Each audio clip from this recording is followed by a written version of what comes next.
Day 2 saw the Absa Cape Epic awake on the fields of Hermanus High School.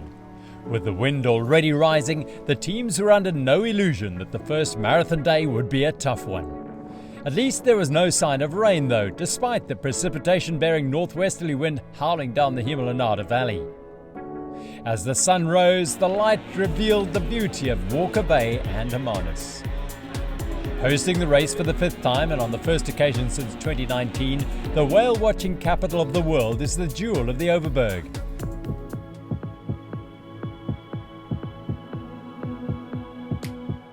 Made famous by spectacular land-based whale watching from the clifftops overlooking Walker Bay, the town has become a tourism hotspot. It is also boomed with a wave of semigration from upcountry to the Western Cape. And it's easy to see why. It's not just the ocean lapping its shores. Hermanus also boasts great restaurants, a relaxed lifestyle, mountains bedecked with pristine fynbos to the north, and award-winning wine estates nearby too. In fact, the Himalaya Valley is internationally renowned for crisp, cool climate Pinot Noir and Chardonnays. There was reason for Toyota Specialized 91 to celebrate with a glass of good wine after their prologue performance the day before. Matt Beers and Chris Blevins repeated their 2022 opening stage performance by securing the first yellow Chiavita jerseys of the race. The South African marathon champion and his American teammate won the stage by just 7 seconds over Nino Schurter and Andre Frischknecht. Scots Ram MTB Racing were more than happy with their efforts, as it gave them time on some rivals while putting the targets on Beers and Blevins' backs. Orbea Leert Speed Company were third on the stage, 45 seconds off the pace. Gail Gaggett and Lucas Baum were likewise happy to have completed the prologue without any hiccups. In 4th and 5th, Canyon Northwave and Willia Pirelli Factory were arguably slightly further off than they would ideally have liked, but the race is still long.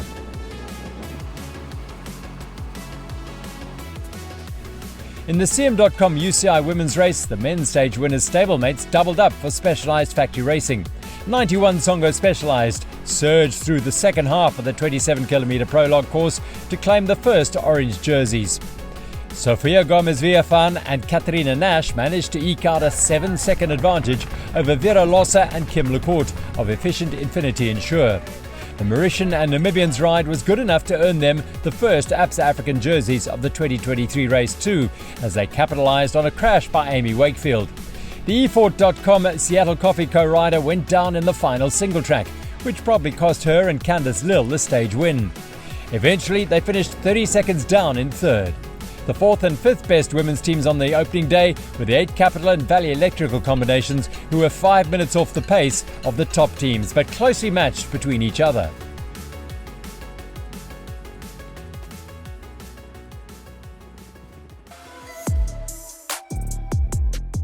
This is how the men's and women's general classification standings were shaping up heading into stage 1.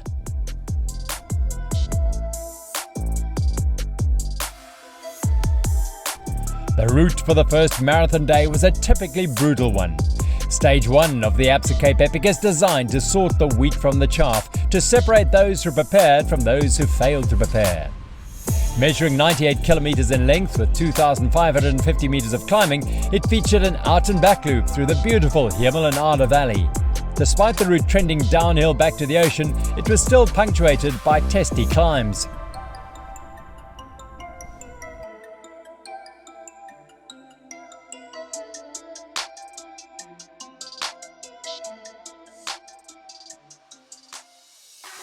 With a challenging day ahead and adverse weather conditions to contend with, the UCI men were furiously warming up. They knew the racing would be red hot. Yeah, today is already a hard stage, 100 kilometers almost and 2,500 meters of climbing. So quite a hard start. We try to stay in the field, stay on the top, and look how the others are. Yeah, as we know from previous year, the first stage is always a hard one, and it's everybody is still fresh. Everybody wants to go full gas and show what they're capable, and it's for sure going to be a really hard start. But luckily, we cross-country riders are used to fast starts, so let's see what's going on. Yeah, I think just kind of play it off of the race. Obviously, you try to defend it, and if we see a moment where we can go for it and extend the lead, we'll definitely do that.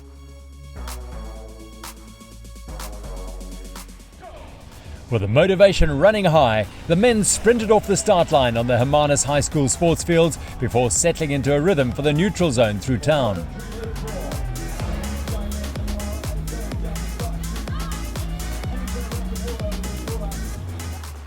A quick single track then spread the field to single file before the racing got underway in earnest on Rotary Drive. Though there was no point to attack right from the off, the pace was instantly high.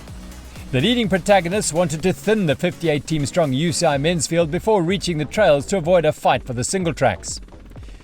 There would be plenty of technical and tactical battles to come.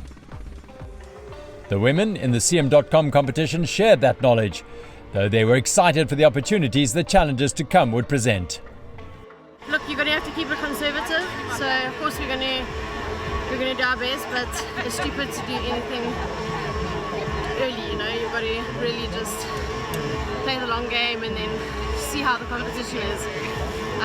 But yeah, yesterday particularly did not suit me. I'm not good at short effort, so I have faith in my body for this day. You know, I think just managing our effort is really the main thing. Like, we have nothing. We're not the ones that have to go and attack, and I think there's going to be a really good selection made on that first climb, so maybe a little bit of a push to get into that single track first. But yeah, we get to watch the action a bit more. I mean, it is just 7 seconds, so I think that it's just, we have almost 100K to cover, and I think those time gaps are going to go up quite a bit. Off the start line in the CM.com women's race, the tempo was more conservative than it had been in the men's. But it was by no means easy. With a field made up of professional, semi-professional and competitive amateurs, the groups would soon split into those contesting for victory, for the top 5 and for the top 10. 91 Songo Specialized, Efficient Infinity Insure and eFort.com Seattle Coffee Co. were clearly in a class apart. Those 3 teams would be the day's leading lights. The opening kilometres of the UCI men's race took the teams up onto a scenic ridgeline overlooking Hermanus. The town awoke slowly below, while above the racing was hotting up. Dropping into sweeping single tracks, the men were treated to a new highlight of the Huebel and Ada Valley's trail network, a showcase of the local farmers' love of mountain biking, and an early reward before the course pointed uphill once more. On the next ascent, the technical climb up the gorge, the group thinned out, from the top contenders to the real title hopefuls. Initially, Orbea Liet Speed Company led, before Nino Schurter of Scott SRAM came to the fore to drive the tempo. This acceleration served to launch Lucas Baum and Georg Egger onto the offensive again. Soon, the defending champions are forcing the rest of the group onto the back foot. André Frischnecht in particular was in trouble. The Swiss rider had Schurter to pace him, as well as Canyon Northway's Andreas Seewald and Martin Storsek back to the leaders. Though the howling wind made the job onerous even for a man with Schurter's ample talents. The 10-time world champion did not shirk his responsibility. He dragged his teammate and his companions back into contact with the men in purple and black. Keen to put their rivals back under pressure, Baum and Egger upped the tempo once more. But Egger slipped out and went down briefly. The awkwardness of the fall aside, the only damage done was positioning in the group and torn lycra. It did, however, quell his attacking intent for an hour or so, which allowed Toyota Specialized 91, William Pirelli Factory, Canyon Northwave and Scott SRAM to help Orbea Liet Speed Company tick over vital kilometres in a relatively drama-free fashion. Behind, the chase group was 2 minutes back. The next group on the trails consisted of the men in the red Absa African jerseys, Paiga Eurosteel, with Philip Bass and Alex Miller with the Pedregal 7C Economy and Canyon Northwave 2 teams. But it was clear that the day's winners would come from one of the top 5 teams.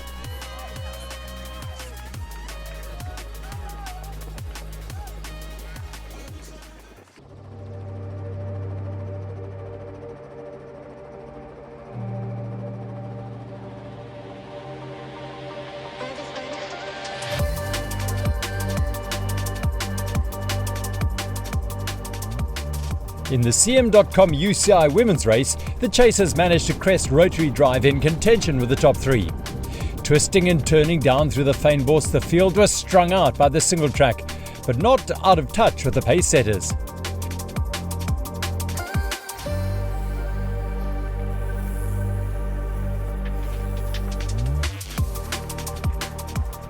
The next climb up the gorge did the work that Rotary Drive had begun. Valley Electrical's Tiffany Keep and Hayley Preen were the last to lose contact with the front three. 91 Songo Specialized, Efficient Infinity Insure and eFort.com Seattle Coffee Co. rode away from their rivals, rapidly establishing a healthy lead. If their prologue performances were not enough proof, the early kilometres of Stage 1 was reinforcing that the Absa Cape Epic winners would come from these women.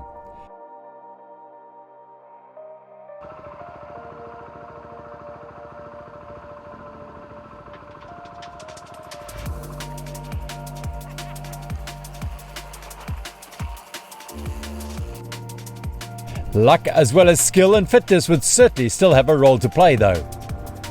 Vera Lossa was first to suffer misfortune.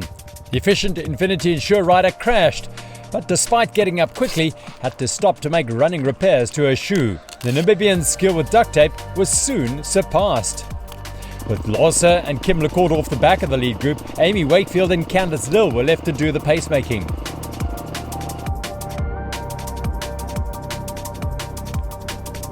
Sophia Gomez-Viefan and Katerina Nash could sit on, letting the South Africans do the work. On a corner in an Orchard dual track, Wakefield misjudged her line. Gomez-Viefan, following close behind, piled into the back of her. The initial impact saw Wakefield's left bicep pierced by a tree branch. She quickly removed the stick and called for Lill's assistance. A couple of layers of duct tape wrapped around her arm and Wakefield was ready to continue once more. They had time to make up. The women in the orange CM.com Chivita jerseys were well up the trail. Adrenaline pumping, the eFort.com Seattle Coffee Co. team caught back up with LeCourt and Lossa. After regaining their rhythm and establishing that Wakefield was not bleeding through her makeshift dressing, they pressed on in pursuit of the solo leaders, Gomez-Viefan and Nash.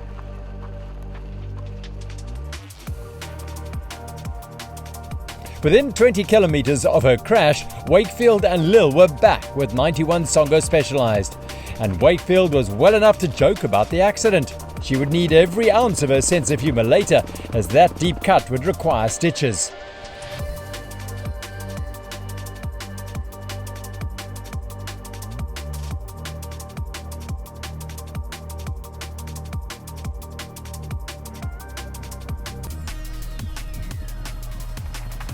The race for home and Hermanus recommenced with a Toyota tough descent down Molesworth. The loose and rocky terrain meant that even the world's best mountain bikers were relatively circumspect and waited for the course to level out before taking the attack to their rivals. As fans of the Absa Cape Epic have come to expect, it was Lucas Baum and Georg Egger who went on the offensive once more, stretching the group to breaking point, then skipping off the front, simply accelerating away despite the best efforts of the men in yellow. With Orbea Liet Speed Company riding away, the chase got organised and Matt Beers came to the fore. The big South African powered across the rolling terrain, keeping the danger men in sight. That effort was taking its toll on his partner Chris Blevins, however. The American had been ill overnight and hit the wall around 3 hours in. As Toyota Specialized 91 slipped back, Canyon Northwave, Scott Schramm and Willia Pirelli continued their headlong pursuit of Baum and Egger. The leaders on the trail even briefly flirted with a general classification lead, but then their advantage began to come down. Further back, Blevins' problems went from bad to worse.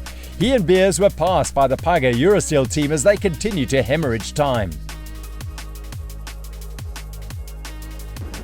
Up front, Baum and Egger were reeled in by the chasing group of Schurter, Frischnecht, Seewald, Stosek, Ravensteiner and Allemann.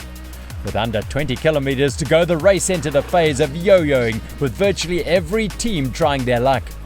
Orbea Liet Speed Company forged on, but could not re-establish an advantage. Every time a team attacked, a rival neutralised it. The wind played its part too, forcing the teams into an echelon as they battled their way home. Canyon Northwave were the first to crack. Seewald and Stosek had to watch Schurter, Frischnecht, Ravensteiner, Allemann, Baum and Egger edge away. With that, they must have known their stage hopes were over, but they continued to fight to limit their general classification losses. Then Orbea Liet Speed Company showed signs of weakness.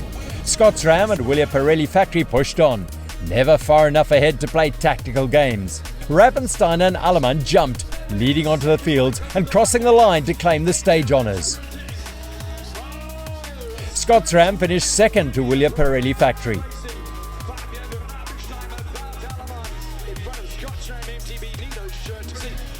And Orbea Liet Speed Company rolled across the line in third, ahead of Canon Northwave in fourth. Matt Beers and Chris Blevins limped home in 12th.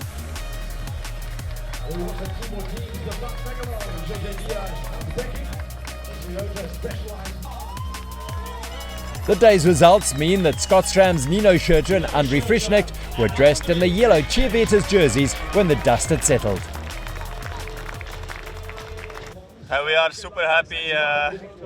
Yesterday we had also a good feeling, but today we felt stronger. The wind was really hard, so we tried to save some energy until the end, and then when we saw we had a gap together with the squad guys, we decided to go full gas to the finish, and finally we take also the stage win. So yeah, no words, super happy.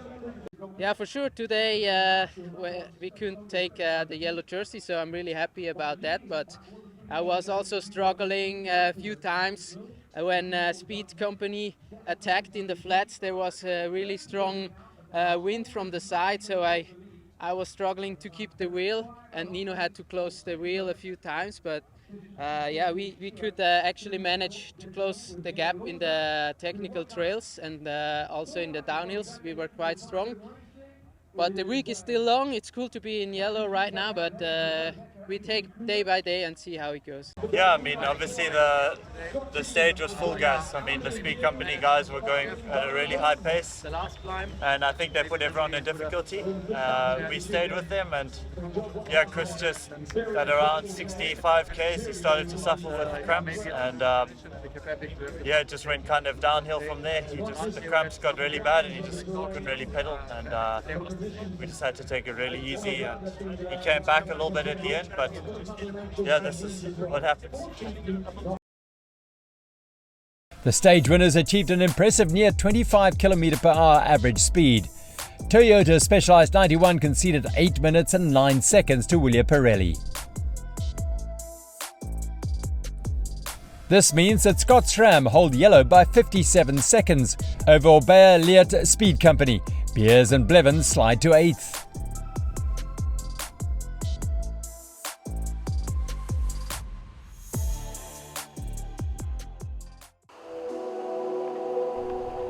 In the CM.com UCI women's race, once the eFort.com Seattle Coffee Co team had fought their way to parity with the 91 Songo Specialized team, they continued to set a fierce tempo.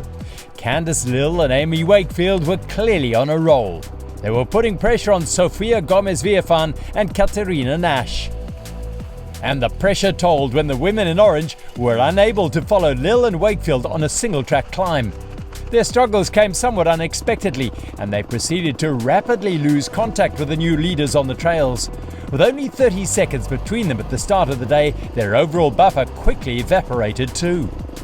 And despite Wakefield's injury, she and Lill sensed blood in the water.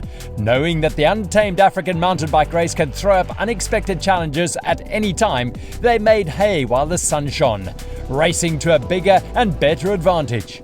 Behind the battle for orange, the women in red were fighting the wind on their way home. The wind appeared to be blowing less for eFort.com Seattle Coffee Co.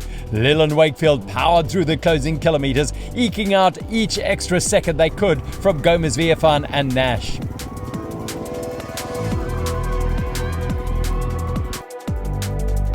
Elated, they crossed the line the day's victors, completing Wakefield's maiden Absa Cape Epic stage win and adding to Lill's tally of 3 stage victories.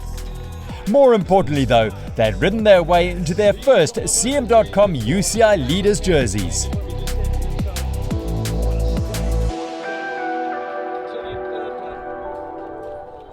Disappointed but living to fight another day, 91 Songo Specialized finished second. Kim Lecourt and Vera Lossa crossed the line third, looking decidedly windswept.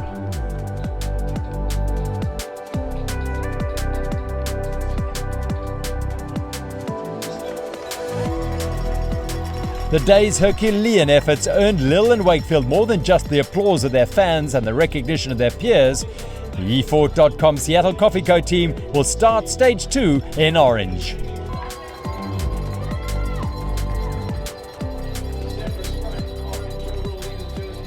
eFort.com Seattle Coffee Co.'s margin of victory was 5 minutes and 54 seconds.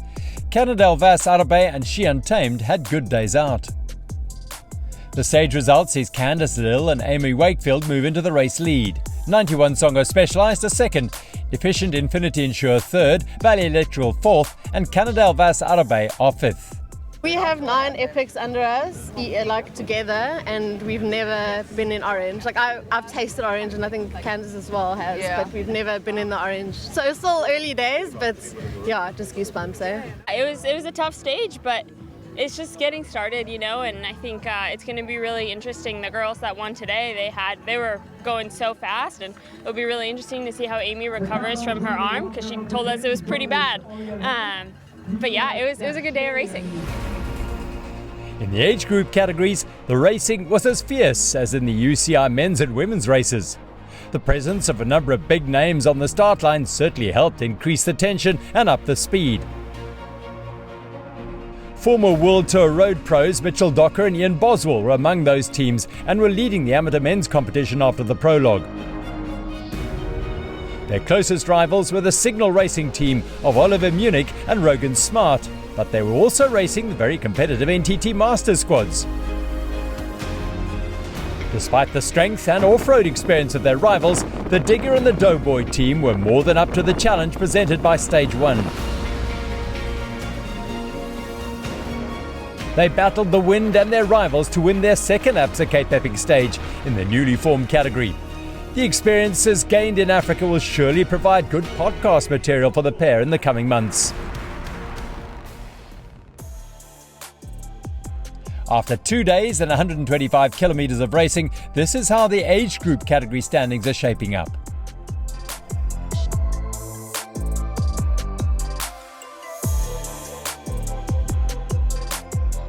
Yeah, I think exactly what Ian said. Everyone went really hard at the start. We just sort of jumped in with it and thought, oh, okay, that's what we do. And just kept racing harder and harder. And then, it's like Ian said, like 20K to go. We thought, still 20K to go. And yeah, you just really have to grok to the end of the race. It's pretty solid out there. Like the end of the race is really taxing. Stage 2 starts and finishes at Hermanus High School once more, but this time explores to the east of the town. Heading towards Stanford, the route is flat and fast before the climbing begins in the Paardenberg. Single-track climbs and descents come thick and fast as the course weaves its way through fynbos, pastures and blue gum plantations. The vast majority of the day's 1,850 metres of climbing comes in the middle 60 kilometres of the 118-kilometre route.